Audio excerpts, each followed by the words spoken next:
अस्सलाम वालेकुम, good morning. कैसे हैं आप? सब ठीक ठाक हैं? उम्मीद करता हूँ बिल्कुल खैरियत से होंगे। आज की वीडियो में हम बात करने जा रहे हैं कि जो आप किसी कंट्री में जाके टीआरसी लेते हैं, जैसे कि आजकल पूरे यूरोप में सिर्फ स्पेन एक ऐसा मुल्क रह गया है जो आपको लीगल तौर पे डॉक्यूमेंट्स दे रहा है। अगर आप इलीगल, लीगल या किसी भी तरीके से बिजनेस विजिट, टूरिस्ट, स्टूडेंट वीज़े पे एंटर हो गए हैं यूरोप में और आपके पास डॉक्यूमेंट्स नहीं है, तो आपने स्पेन में जाना है। 20 मई के बाद वो 2 साल वाला कानून भी आ जाएगा। फ़िलहाल 3 साल के केस में पदरून है, लेकिन 20 मई के बाद ऐसे ऑप्शंस आएँगी मिनिमम 2 साल की पदरून के साथ। पदरून कहते हैं वहाँ पे जाकर जो एड्रेस आपने रजिस्टर्ड करवाना होता है। तो आप अगर स्पेन में एंटर हो गए हैं, आपने पदरून करवा ली है, तो उसके बाद 2 साल आपने पूरे करने हैं और आप अपने डॉक्यूमेंट्स ले सकेंगे। लेकिन डॉक्यूमेंट्स लेने से पहले ये चीज़ जानना बड़ा ज़रूरी है कि उन डॉक्यूमेंट्स को ज़िंदा कैसे रखना है। आया मेरे पास उन डॉक्यूमेंट्स का फ़ायदा भी मुझे मिलेगा? नहीं। या वो डॉक्यूमेंट्स कितने कॉस्टली मेरे लिए साबित हो सकते हैं। ये वो चीज़ें हैं कि जो आप शुरू में जितनी एफ़र्ट करते हैं 1 साल का पहला कार्ड लेने के लिए, और जब आप कार्ड ले लेते हैं उसके बाद जो उस पे रिस्ट्रिक्शंस आती हैं, अगर आपको वो पता चल जाए तो पॉसिबल है आप वो स्टेप ना लें। तो कोई भी काम करने से पहले ये जानना ज़रूरी होता है कि इसके बाद मेरे पे रिस्ट्रिक्शंस क्या आएँगी। तो ये सारी चीज़ें आज मैं इस वीडियो में डिस्कस करूँगा।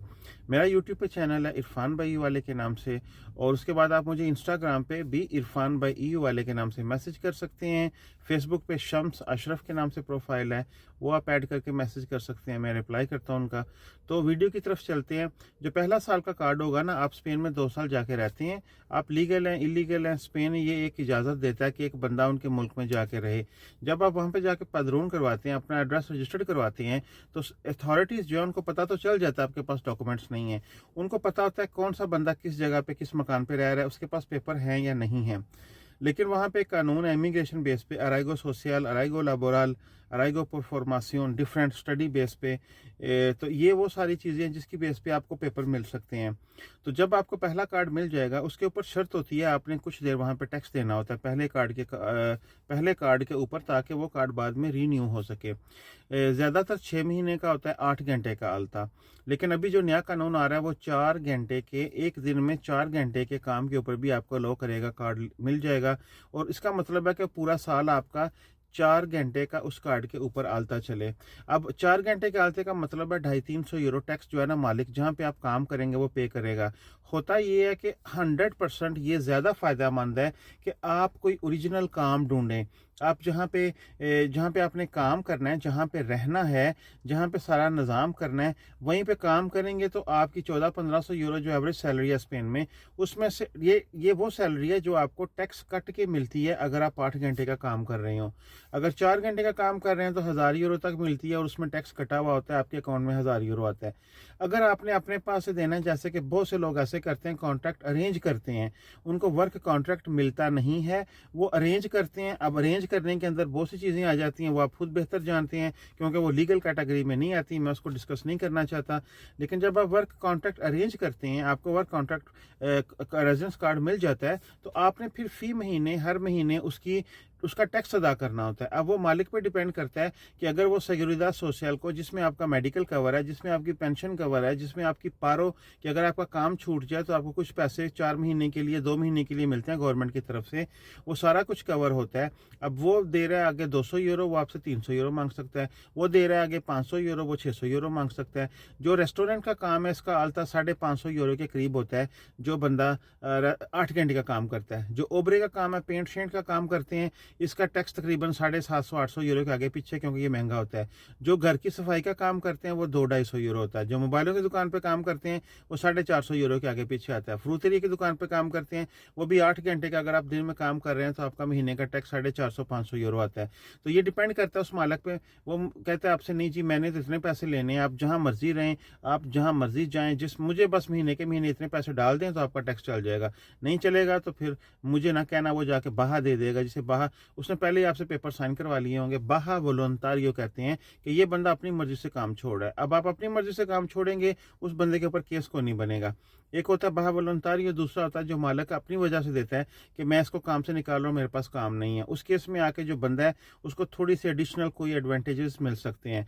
तो ये वो सारी चीज़ें जो आपने जाननी है। अब मैंने पेपर ले लिए, मैं फ्रांस में रह रहा हूँ, ठीक है ना, मैंने 6 महीने का था, महीने का भेज रहा हूँ, जो कि टोटल 100% कानूनी तौर पर इलीगल है। आप उस मुल्क से बाहर रह के काम कैसे कर रहे हैं? आप कहीं भी चेक हो गए, कहीं भी रेड हो गई, उस दुकान पे बहुत से केसेस ऐसे होते हैं, सिक्योरिटी सोशल वाले आते हैं, वो चेक करते हैं, वो बाहर से पहले नज़र रखते हैं कि ये बंदा इसके पास कितने बंदे काम कर रहे हैं, ये बंदा यहाँ पे आता है या नहीं आता। उसके बाद आपको एक लेटर आएगा कि हम आपकी इंस्पेक्शन करेंगे, या हम आपकी वीज़ा लाबोरल जो हिस्ट्री होती है टैक्स की, हमने वो चेक की है, आप वहाँ काम पे मौजूद नहीं थे, हम इतनी दफ़ा गए हैं। मालिक को भी जुर्माना होता है और आपके डॉक्यूमेंट्स में भी प्रॉब्लम आता है। कोशिश करें, अगर आप किसी भी कंट्री में हैं, पैसा कमाने के लिए हैं, ज़्यादा कमाने के लिए, आपकी सेटिंग हो गई है, जो मर्जी करो, पुठे हो सीधे हो, उस मुल्क के पेपर लवो। अगर आप दूसरे मुल्क के पेपर लेके मैं स्पेन के पेपर लेके फ्रांस में आके लीगल काम नहीं कर सकता जितनी देर तक मेरे पास स्पेन का परमानेंट EU वाला कार्ड ना हो। वो उस पर मुझे मिलने में पहले साल के बाद 5 साल लगेंगे, 6 साल के बाद जाके लीगली तौर पे मैं किसी दूसरे यूरोपियन मुल्क में काम कर सकूंगा। मैं रह सकूंगा 90 दिन किसी भी कंट्री में, 90 दिन के ऊपर मैं रह भी नहीं सकता, फिर मुझे इन आउट करना पड़ेगा। बहुत सी कानूनी चीज़ें हैं, ये सारी देखनी होती हैं। आप फैमिली के साथ हैं, आप अकेले हैं, आपका काम है, आप आते जाते चेक हो गए हैं, आप किसी काम पे लगे हुए हैं। स्पेन के नॉर्मल 1 साल के, 2 साल के, 4 साल के परमानेंट कार्ड नहीं है, नॉर्मल कार्ड पे आप कहीं पे भी काम कर रहे हैं किसी दूसरे मुल्क में, आप चेक हो जाते हैं, आपका कार्ड भी जाएगा, आपके जुर्माना भी होगा, आपकी हर चीज़ ब्लॉक हो जाएगी, क्योंकि आप इलीगल काम कर रहे हैं। दूसरे मुल्क में आपको काम की इजाज़त नहीं थी, पीछे स्पेन में पता नहीं आप अपना आलता चलवा रहे हैं, वहाँ पे आप ये शो कर रहे हैं कि मैं यहाँ पे काम कर रहा हूँ। तो आजकल जो है ना, जब का ये SIS इंडियन इंफॉर्मेशन सिस्टम आया हुआ है, बहुत सी चीज़ें कॉम्प्लिकेटेड हो गई हैं। मेरा आपको मशवरा है, 500 100,000 यूरो कम कमा लें, उस मुल्क में रहें जिस मुल्क के आपके पास पेपर हैं, जब तक आप उस मुल्क के परमानेंट पेपर नहीं हासिल कर लेते। डॉक्यूमेंट्स को लेना, मेरे बहुत से दोस्त हैं, वो बड़े खुश होते हैं, बड़ी मिठाइयाँ बांटते हैं, बढ़िया लुडियाँ पाते हैं, और जी मैनू पेपर पास हो गए, पेपर पास हो गए। पेपर पास होना, मैं कहता हूँ 10% कामयाबी है। पेपर मिलना, उनको रीन्यू करवाना, उनको लेके आगे एंड तक चलना आपकी असल कामयाबी है। पेपर जब नहीं थे तो आपसे कोई बंदा टैक्स नहीं लेता, कोई पेपर नहीं थे तो आपने कानून में आपकी हैसियत ही को नहीं है, आप किसी खाते में नहीं आते। अब आपके पास पेपर आ गए हैं ना, अब आपने टैक्स भी देना है, आप कानून के हर शिकंजे में आ गए हैं, आप पे लागू भी हर चीज़ हो गई है। तो ये सारी वो चीज़ें हैं जिनका आपने किसी भी कंट्री का कार्ड लेने से पहले, पैसे लगाने से पहले, हिजरत करने से पहले, मूव करने से पहले, मैंने बहुत से ब्लॉग्स देखे हैं, मैंने बहुत सी चीज़ें देखी हैं। मेरा भी काम है इंटरनेट का ही है, सोशल मीडिया के रिलेटेड है। यूट्यूब पे मेरे तकरीबन 8-9 हज़ार अब सब्सक्राइबर हैं अल्हम्दुलिल्लाह। यहाँ पे मेरे कुछ 13-14 हज़ार हैं। दिन ब दिन मेरा मकसद ही अब ज़िंदगी का ये रह गया कि जो लूप होल्स हैं, जो इन्फॉर्मेशन है, जो प्रॉब्लम्स हैं, वो आपके साथ शेयर करूँ। मैंने कभी भी ऐसी वीडियोज़ नहीं देखी जहाँ पर लोग ये भी आपको बताएं कि इसके नुकसान क्या हैं, इसके साथ आपके क्या प्रॉब्लम आ सकती है, आपके लिए पॉजिटिव क्या है, पॉसिबल क्या है कि जो आप करें वो आपके लिए बेहतर है, और जो प्रॉब्लम आएगी, जो भी होगा, आपने फिर फेस करना है। 10 साल मैं जर्मनी में काम कर रहा हूँ, स्पेन का मेरे पास कोई ऑप्शन बन गई है, पदरून मैंने वहाँ पे करवाई हुई है, मैं स्पेन चला जाता हूँ, पहले साल का कार्ड ले लेता हूँ, मैं जर्मनी में चेक हो जाता हूँ, मेरा सारा कुछ जाता रहेगा। उससे बेहतर है कि आप या तो जर्मनी को छोड़ ही दें या स्पेन जा करें, वहाँ पर जाके अपने डॉक्यूमेंट्स लें, कोई दुकान डाल लें, कारोबार करें, बिजनेस करें, जो भी करें। तो ये वो चीज़ें हैं जिनको आपने सोचना है, दूसरे मुल्कों से आने वाले बंदों ने सोचना है। 20 मई के कानून के बाद जाके जो भी आजकल सारा, अच्छा अल्लाह माफ़ी दे, ऐसी मिस इन्फॉर्मेशन है इंटरनेट के ऊपर।